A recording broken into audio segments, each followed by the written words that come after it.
Assalamualaikum warahmatullahi wabarakatuh. Perkenalkan, nama saya Ardiansyah Nasution dan pendidikan IPS semester 7 Fakultas Ilmu Tarbiyah dan Keguruan. Di sini saya ingin menjelaskan sebuah judul untuk memenuhi tugas ujian akhir semester mata kuliah kajian white collar crime. Yang judul video yang ingin saya jelaskan itu ialah laporan kejahatan narkoba. Nah, di sini saya akan menjelaskan tentang pengertian narkoba.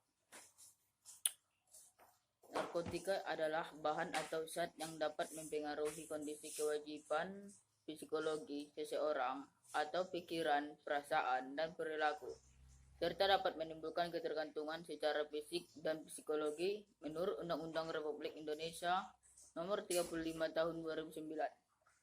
Narkotika adalah zat atau obat yang berasal dari tanaman atau bukan tanaman, baik sintesis maupun semisintesis, yang dapat menyebabkan penurunan atau perubahan kesadaran dan hilangnya rasa, mengurangi sampai menghilangkan rasa nyeri, dan dapat menimbulkan ketergantungan. Narkotika adalah zat atau obat yang bersifat alamiah, sintesis, yang menimbulkan efek penurunan kesadaran, halusinasi, serta daya rangsang.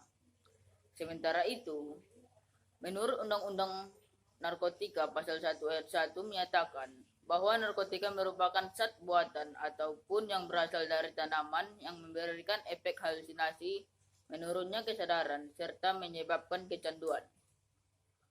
Yang kedua, jenis narkoba.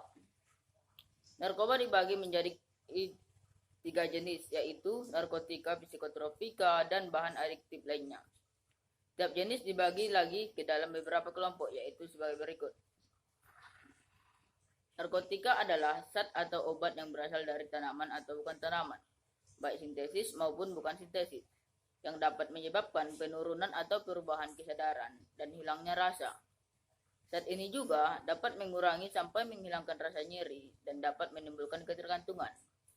Oleh karena itu, narkotika memiliki daya adiksi atau ketagihan yang sangat berat. Namun, narkotika juga memiliki daya toleran atau penyesuaian dan daya habitual atau kebiasaan yang sangat tinggi. Ketiga sifat itu, narkotika ialah yang menyebabkan pemakai narkotika tidak dapat lepas dari cengkramannya. Berdasarkan undang-undang tersebut, Undang-Undang Nomor 22 Tahun 1997, jenis narkotika ini dibagi ke dalam 3 kelompok, yaitu narkotika golongan 1, narkotika golongan 2, dan narkotika golongan 3. Narkotika golongan 1 ini ialah narkotika yang paling berbahaya, daya adiktifnya sangat tinggi, sehingga golongan ini tidak boleh digunakan untuk kepentingan apapun, kecuali untuk penelitian atau ilmu pengetahuan.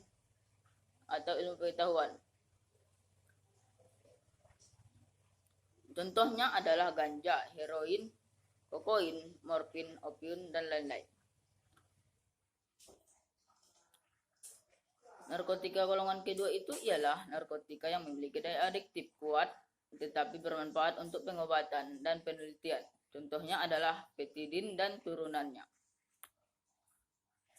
Narkotika golongan 3 adalah narkotika yang memiliki daya adiktif kuat tetapi bermanfaat untuk pengobatan dan penelitian. Contohnya adalah kodein dan turunannya. Berdasarkan cara pembuatannya, narkotika dibedakan menjadi ke dalam golongan juga, yaitu narkotika alami, narkotika semisintesis, dan narkotika sintesis. Narkotika alami ini ialah narkotika yang zat adiktifnya diambil dari tumbuh-tumbuhan atau alam, contohnya ganja. Ganja adalah tanaman perlu dengan daun menyerupai daun singkong yang tepinya beregi-regi dan berbulu halus. Jumlah jarinya selalu ganjil, yaitu 5, 7, 9. Tumbuhan ini banyak tumbuh di beberapa daerah di Indonesia seperti Aceh, Sumatera Utara, Sumatera Tengah, Sumatera Selatan, Pulau Jawa, dan ada juga yang daerah seperti daerah saya. Dan ganja sering digunakan sebagai bambu penyedap masakan. Bila digunakan sebagai bambu masak, daya adiktifnya rendah. Namun tidak demikian bila dibakar, asapnya dihirup. Cara penyalahgunaan ini dikeringkan dan dicampur dengan tembakau rokok atau dijadikan rokok lalu dibakar serta dihisap. Yang kedua, hasis. Hasis ialah tanaman serupa ganja yang tumbuh di Amerika Latin dan Eropa. Daun ganja, hasis, dan marijuana juga dapat disuling dan diambil sarinya dalam bentuk cair. Harganya sangat mahal. Gunanya ialah untuk disalahgunakan oleh pemadat atau kelas tinggi. Sedangkan koko adalah tanaman perdu mirip pohon kopi. Buahnya yang matang berwarna merah serta biji kopi. Dalam komunitas ini, masyarakat India kuno, biji koko sering digunakan untuk menambah kekuatan orang yang berperang atau berburu binatang. Koko kemudian diolah menjadi kokoin. Dan yang keempat ialah opium. Opium ini ialah bunga dengan bentuk dan warna yang indah. Dari getah bunga opium dihasilkan candu atau opiat. Di Mesir dan daratan Cina, opium dulu digunakan untuk mengobati beberapa penyakit, memberi kekuatan, atau menghilangkan rasa sakit pada tentara yang terluka sewaktu berperang atau berburu. Yang C, kasus kejahatan narkoba. Adapun kriminalisasi terhadap pengguna atau terutama pemakai narkotika adanya mandat bagi diberikan tindakan rehabilitas kepada pecandunya, maka lapas menjadi institusi negara yang memainkan peran yang sangat penting dalam kebijakan penanganan narkotika. Ia digunakan untuk menghukum dan juga menjaga sejumlah besar orang yang memiliki pengalaman memakai dan bermasalah dengan narkotika. Ia juga memiliki peran penting dalam upaya mengurangi dampak buruk yang disebabkan oleh pemakai narkotika. Namun, pemakai atau pecandu narkotika dalam perspektif hukum merupakan seorang pelaku pidana. Namun, bila dicermati dengan lebih seksama, banyak kalangan berpendapat bahwa sebenarnya mereka merupakan korban dari sindikat atau mata rantai peredaran dan perdagangan narkotika dan psikotropika dan obat terlarang. Sedangkan pecandu merupakan pangsa pasar utama sebagai pelanggar tetap. Secara psikologis, mereka sulit melepaskan diri dari ketergantungan. Walaupun mungkin sebenarnya mereka ingin lepas dan dari jeratan narkotika yang membelitnya. Para pecandu memerlukan penanganan yang berbeda dalam proses pemidanannya. Berdasarkan pandangan tersebut, maka penghukumannya pun perlu dilakukan tersendiri dengan pola penanganan, pembinaan, dan perlakuan yang berbeda pula. Disinilah peran lapas menjadi vital dalam upaya membantu pecandu keluar dari jerat ketergantungan. Dengan demikian, lapas selain berfungsi penjaga ketertiban umum juga menjalankan fungsi rehabilitas. Namun, narapidana kasus narkotika juga adalah narapidana kasus khusus yang memerlukan treatment khusus pula. Treatment khusus tersebut biasanya berupa drug terapi yang dimaksudkan untuk menghilangkan dan menghentikan keinginan untuk memakai narkotika dan menggantinya dengan perilaku konstruktif lain. Penanganan atau pembinaan yang tepat terhadap napi kasus narkoba di lapas akan menghemat anggaran negara dan mengurangi angka kriminalitas di masyarakat.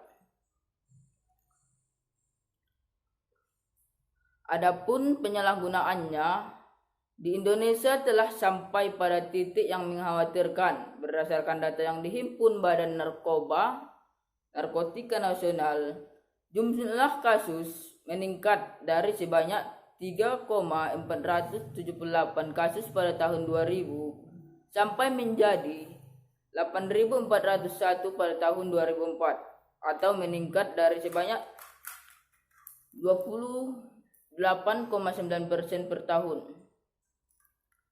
Jumlah angka tindak kejahatan narkoba pun meningkat dari 4.955 pada tahun 2000 menjadi 11.315 kasus pada tahun 2004.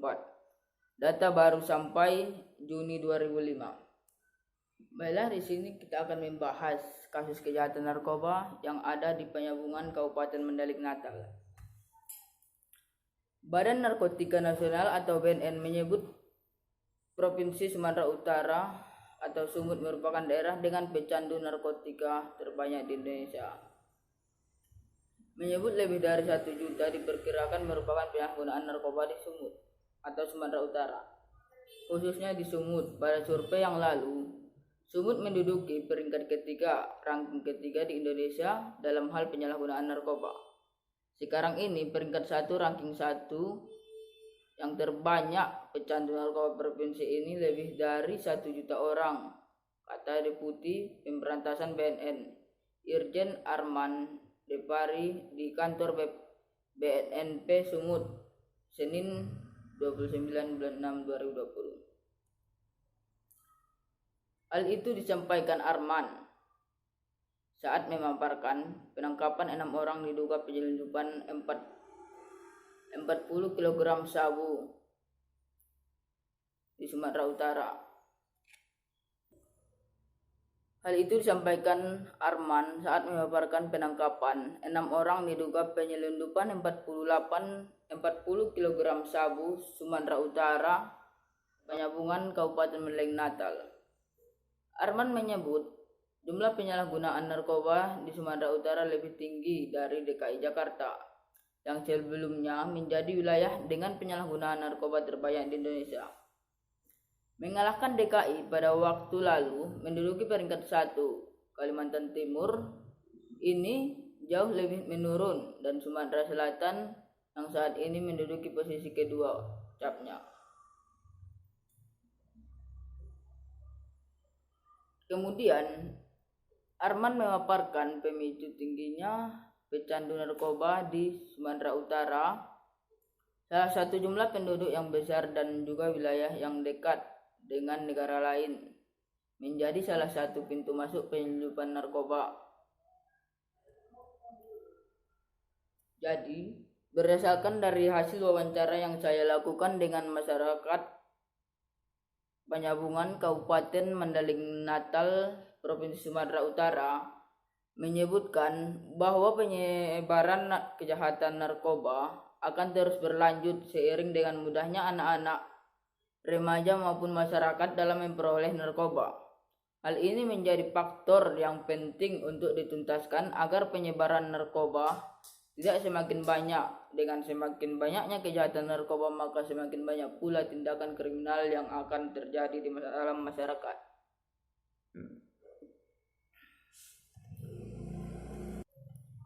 Adapun akibatnya ialah semakin maraknya penyimpangan sosial yang terjadi seperti tindakan pencurian, pembegalan, dan tindakan kriminal lainnya.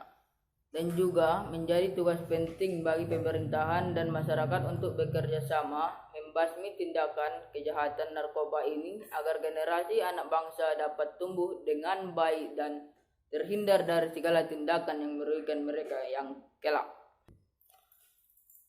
Adapun kesimpulan dari penjelasan yang telah saya jelaskan dalam materi studi kasus narkoba ini ialah narkotika adalah zat atau obat baik yang bersifat alamiah sintesis yang menimbulkan efek penurunan kesadaran, halusinasi, serta daya rangsang.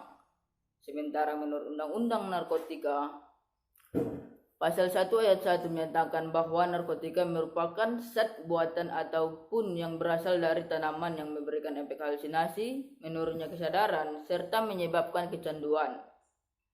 Obat-obatan ini pun dapat menimbulkan kecanduan jika pemakaiannya berlebihan. Pemanfaatan dari zat ini juga ialah sebagai obat penghilang nyeri serta memberikan ketenangan. Penyalahgunaan bisa terkena sanksi hukum. Sementara Sumatera Utara juga menduduki peringkat pertama sebagai provinsi dengan angka penyalahgunaan narkoba tertinggi di Indonesia pada tahun 2019. Sebelumnya pada tahun 2018 lalu Sumatera Utara masih menduduki peringkat ketiga. Dengan demikian dikatakan Kepala Badan Narkotika Nasional atau BNN Penyambungan Kabupaten Mandailing Natal, Provinsi Sumatera Utara, AKBP Khairullah kepada berdasarkan jumlah yang ditangani Polres BNN pada tahun 2018. Penyambungan menduduki urutan ketiga untuk kasus narkoba di Sumatera Utara. Demikianlah hasil dari penjelasan saya hari ini. Jika kurang dan lebihnya saya mohon maaf. Wabillahi taufiq wal hidayah. Wassalamualaikum warahmatullahi wabarakatuh.